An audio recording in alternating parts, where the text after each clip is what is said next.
Les modèles économiques dans les sports individuels. Quelles sont les sources de revenus des athlètes individuels, les prix de compétition, les contrats publicitaires, les parrainages? Pour se dérouler, une compétition sportive professionnelle a besoin d'un organisateur qui s'attache à créer une compétition attractive dans son ensemble et de participants qui visent à gagner et à accroître leurs gains en participant à l'épreuve. Participants à des épreuves de sport individuels sont des sportifs, alors que dans les sports collectifs, les participants sont des équipes qui rassemblent et gèrent des joueurs. Les sports individuels sont généralement organisés sous la forme de circuits, parcourent différents sites tout au long de l'année et comptent souvent différents organisateurs, les différentes compétitions étant toutefois reliées entre elles par un système de classement en commun. Dans les sports individuels, on considère qu'il est nécessaire d'instaurer une forte inégalité dans la distribution des dotations pour attirer des concurrents de niveau similaire. Si seul le vainqueur d'un tournoi remporte une dotation considérable, alors seuls les concurrents estimant avoir une chance de décrocher cette dotation s'inscriront au tournoi. De la même manière, les études économiques démontrent que la performance des sportifs est corrélée aux écarts entre les montants distribués aux joueurs en fonction de leur résultat final. Ces montants devaient être élevés et aller en augmentant jusqu'à la finale, même si des paramètres non financiers peuvent également entrer en jeu, comme le prestige de la compétition et l'attribution de points. Les coûts associés à la pratique du sport individuel s'appuient sur la théorie du winner-take-all et des superstars qui sont ici complémentaires dans une approche qui privilégie la concentration des revenus par les acteurs dominants. Les cas du tennis, du golf et du cyclisme rendent compte d'un déséquilibre des revenus entre sportifs. Ce déséquilibre ne s'explique pas par la structure de distribution des prix dans les tournois et sports considérés, mais par le turnover du rang sportif. Il révèle la présence d'un marché du travail spécifique marqué par une concentration des gains sur un nombre de sportifs qui s'établit sur plusieurs saisons. La distribution des revenus dans le sport professionnel individuel montre une dispersion des revenus qui n'est pas seulement due à une domination sportive plus marquée, mais également au mode de distribution des revenus du circuit professionnel. La théorie des superstars montre que l'inégalité des rémunérations et la concentration de la demande proviennent certes des écarts de talent, mais plus encore du mode de valorisation de ces écarts qui prévaut à un moment donné. Trois modèles théoriques du phénomène de superstar préexistent. Le premier affirme que le revenu dépend de la rareté. Le deuxième explique que le revenu est lié au pouvoir monopolistique de la superstar. Le troisième renvoie au fait qu'une superstar peut exister sans talent via le hasard ou une dynamique mimétrique. Dans le cas du tennis, le deuxième modèle semble le plus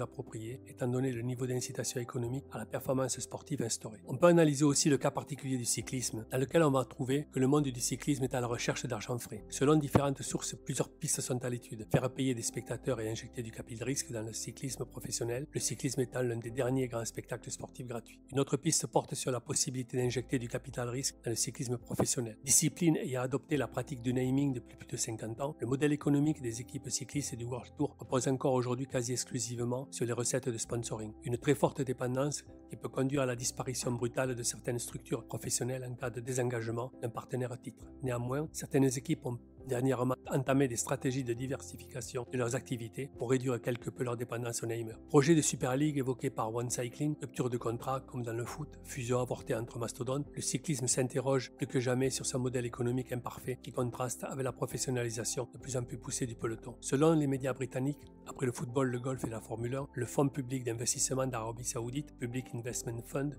PIF, est le fonds souverain du Royaume d'Arabie Saoudite. En 2024, il est classé 6e plus grand fonds souverain au monde avec près de 925 milliards de dollars d'actifs. Son portefeuille de participation est constitué d'environ 200 investissements. Ce fonds souverain saoudien s'intéresse désormais de près au cyclisme. Les obstacles sont toutefois nombreux, car tout projet de réforme, outre de recevoir l'aval de l'Union Cyclisme International, l'UCI, risque de se heurter aux organisateurs des courses, à commencer par le tout-puissant propriétaire du Tour de France, ASO, Amaury Sport Organisation. La particularité du cyclisme est connue, celle d'un sport dans lequel les équipes sont non seulement privées des revenus liés à la billetterie, mais aussi aux droits TV, qui vont dans la poche des organisateurs, ce qui les rend totalement dépendantes du sponsoring. ASO est régulièrement dans le viseur des équipes qui l'accusent de phagocyter la poule aux œufs d'or, mais si les équipes rament, c'est aussi en raison de l'inflation des budgets et des salaires qui flambent. De la même façon que le modèle du football, le modèle du cyclisme est à revoir. Les conditions de réalisation de la production du spectacle sportif cycliste montrent une implication causale qui résume le fonctionnement actuel de l'économie du cyclisme. Une phase de production particulière, une motive qui tend vers une monétisation spécifique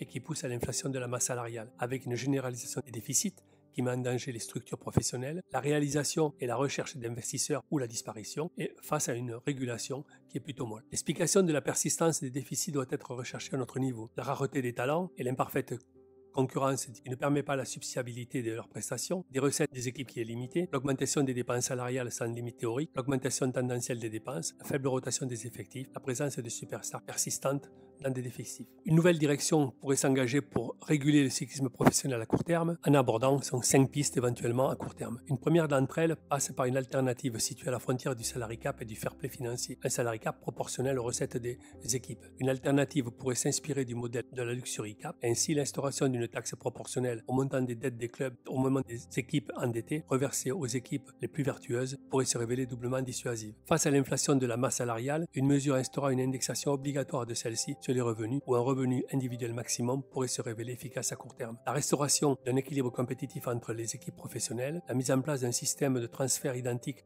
à la proposition dans le football afin de répartir les stars, face aux difficultés pour identifier l'origine des fonds obtenus par certaines équipes, une liste d'établissements financiers agréés par un organisme de contrôle, seule habilité à financer l'endettement passé et présent des équipes déficitaires, permettrait de contrôler l'origine et le montant des fonds versés aux équipes européennes. On peut généraliser le sport comme un reflet d'une société de superstars. Sur la base des éléments développés, il convient de poser la question de savoir si le sport n'est pas, au même titre que d'autres secteurs, le reflet, voire même le meilleur exemple d'une société de superstars. Voir le livre de Thomas Piketty en 2013, où les inégalités sont de plus en plus marquées, avec un détachement du haut de la pyramide, voire le cas du football, et l'existence des mécanismes incitatifs dénoncés par Thomas Piketty. À l'opposé, il existe des acteurs à la périphérie du circuit qui peinent à équilibrer leurs comptes car devant supporter des frais significatifs dans des tournois de faible importance économique et sportive. Le schéma identifié dans le tennis se retrouve dans l'ensemble de la société via une hyperconcentration des revenus du patrimoine. Je rappelle que le rapport Oxfam en 2018 va dans ce sens et rappelle que 42 personnes détiennent autant que 50% de la population mondiale.